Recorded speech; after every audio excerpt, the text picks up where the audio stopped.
This is 99% Invisible. I'm Roman Mars.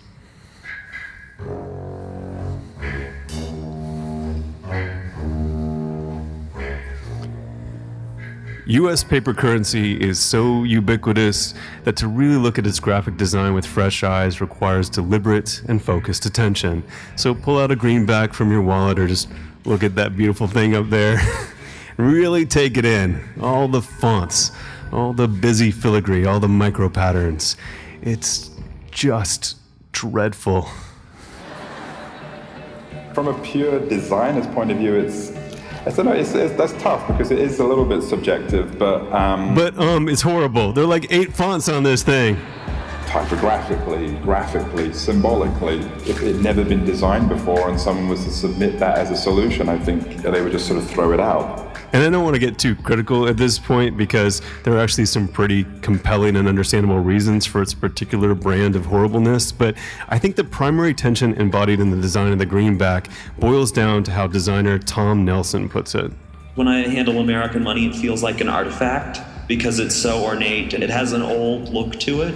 Even though paper currency itself is this world-changing massive technology, the look and feel of U.S. paper money is very stagnant. It seems like a relic from when our country was founded.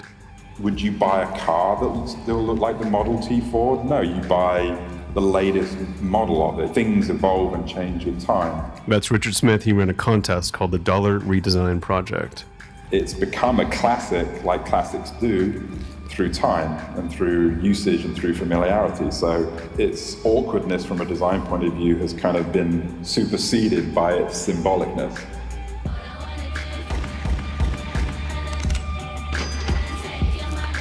So, if we were to start from scratch and redesign U.S. paper money, Smith says there are 5 major areas where we could improve. Number 1 is color. The idea of using one color doesn't really tell you much other than that we like the color green. Our largely monochromatic money kind of baffles me. We've introduced a purple 5 and some peachy hues, but there are a lot of colors in the world, and most countries use at least some of them. Number 2 is size.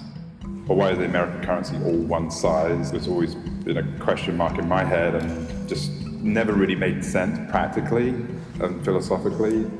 Having variable sized coins certainly helps us sort them and, use the same principle with bills. 1 second here. This is one of those great moments where I mess up. If you want perfection, listen to a podcast. But I'm here. Excuse me. Okay. So having variable sized coins certainly helps us sort them, and we use the same principle with bills, which leads us to point number 3 in Smith's manifesto, functionality. Some functionality that enables people, if they can't see, to clearly distinguish on a very sort of fundamental level which note is which. The fact that there's no easy way for the blind to use our currency goes beyond bad design. It's actually immoral. Then the next fundamental thing I thought was composition. That's number 4. Meaning, like, what's it made from? This is a little sort of conceptual into like where this could go, but it just seems that a product designer could come in and sort of come up with something really interesting. Recycled material with a smaller carbon footprint or more durable synthetics that could last longer. And at the very heart of the Dollar Redesign Project is number 5, symbolism. Who should go on the bills and why? Why are the founding fathers the be-all and end-all of everything that is America? And I think for me, that's one of the biggest issues. If we were to change anything, I would say that would be where I would start. It could be a platform to celebrate everything that is unique, special, different, that you didn't know about America. It's hard to imagine all those things being modified on U.S. currency, but it's not hard to imagine each of them being implemented somewhere. In fact, most of them are implemented everywhere. Case in point, Australia. On the other side of the world, each and every one of these 5 issues has been coincidentally addressed. Let me introduce a masterpiece of Australian design and technology. Australia's new $5 plastic note. I'm really proud of our money. I have absolutely no idea why I'm so proud of it, but I really am. That's Tristan Cook, and you're about to hear why he's so proud. Tristan and Tom Nelson, who you heard from briefly at the top of the show, they're user-centered designers, and they run a blog that I'm a fan of called Humans in Design. Tristan is Australian, Tom is American. But Tom went to school in Australia for a couple years, and the money there made a big impression on him. The money is plastic, and they're all different sizes, and they're colorful. At first, these changes were disconcerting. It all just looked like toy money to me. But after Tom's initial shock, he began to appreciate all the different design characteristics of Australian currency. First, the color. $5 is sort of a lavender. $10 is blue with a little bit of a green stripe in it. 20 is... When you look at the ways that you can tell the differences between things, generally it's called coding. That's the very simple human factors term for it. And you code through things like size, shape, feel, and color. So in Australian money, we have ours coded primarily by color. Which in some ways is a better index because it doesn't require knowledge of who's on the bill. It only requires recognition of a color. Or an association with a pineapple or a lobster. It's not very common just yet, but we call our notes colloquial names by their colours, and my two personal favourites are calling the $20 note, which is sort of an orange colour, calling it a lobster, and calling the $50 note, which is a sort of a green and yellow colour, and calling it a piney, which is short for a pineapple. It's all about the pineys. Okay, number 2, size.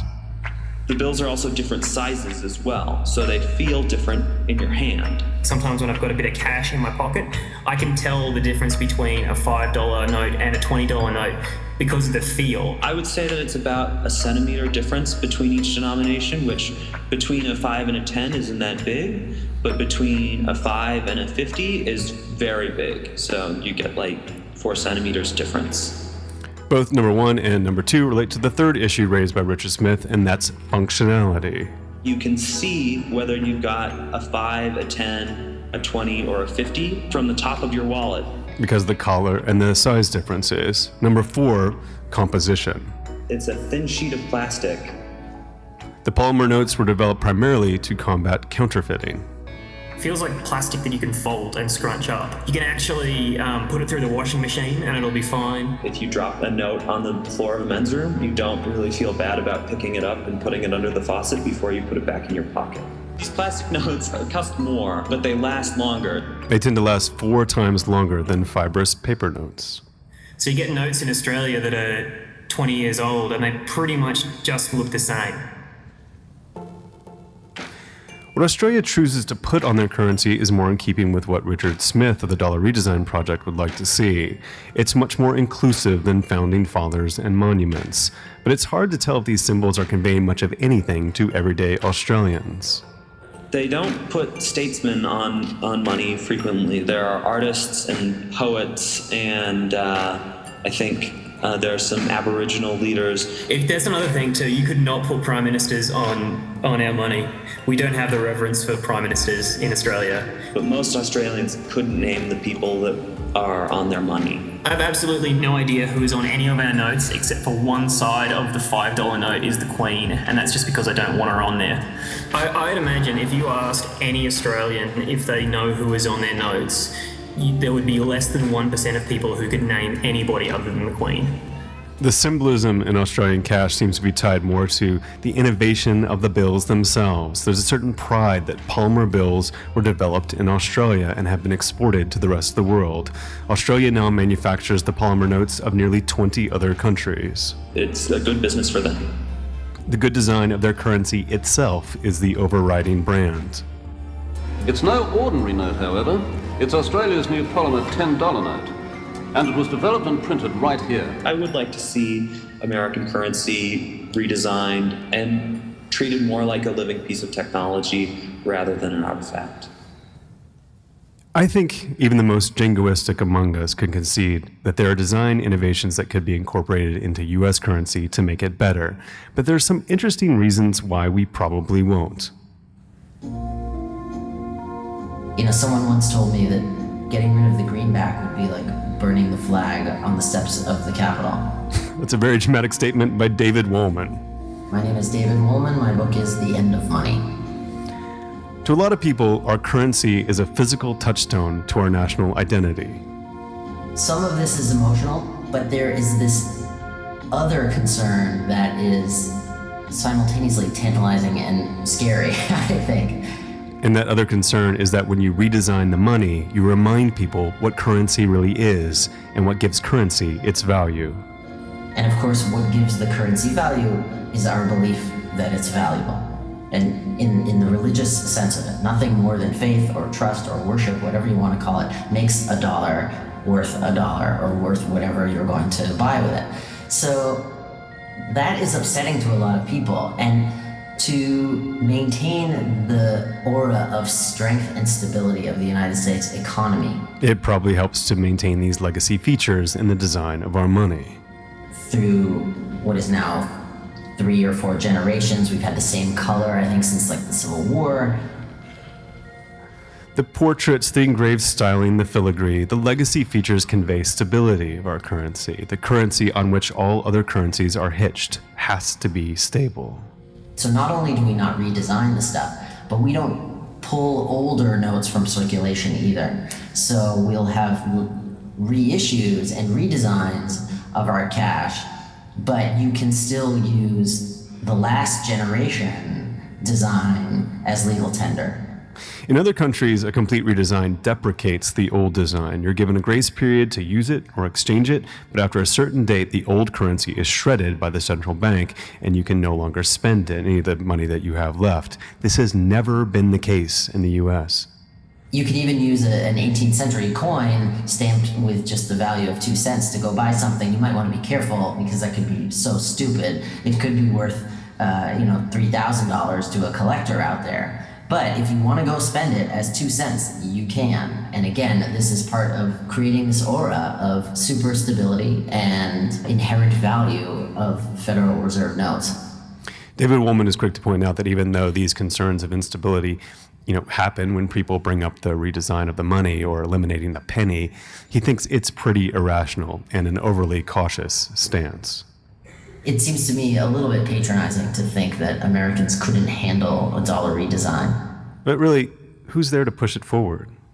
If you're going to go and work in government, don't you almost by definition have some of that sense of patriotism and nationalism that would make you a little bit more inclined to like the greenback as is and a little less inclined to, let some RISD hotshots get after it?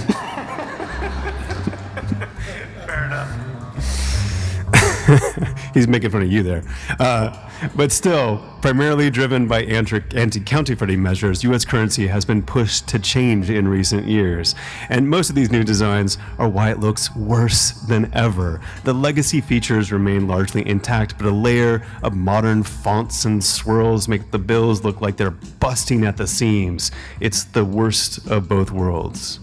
It's absolute chaos. There's very little that's elegant about our money from a design standpoint, as far as I understand it. But when I told David Woolman about my newfound discovery and appreciation of the Australian dollar as evangelized by Tristan and Tom, he was less than impressed. I don't think it's that remarkable. Congratulations to the Aussies and the scientists who came up with polymer banknotes, and I think they profited well because of that innovation. But I'm just not convinced it's a very world-changing kind of thing. It's pretty. Hey, I happen to think that pretty counts. But from his point of view, a better designed banknote, even a plastic one, is still just a piece of paper. I mean, his book is called The End of Money, after all. But he's more excited about digital currency that could help us be, wiser about how we use our money. But while we wait for the perfect digital solution, we will still probably have to endure the $20 bill with its, wavy Six Flags amusement park font that says 20 USA in the background. You see it there? Seriously, what the hell were they thinking?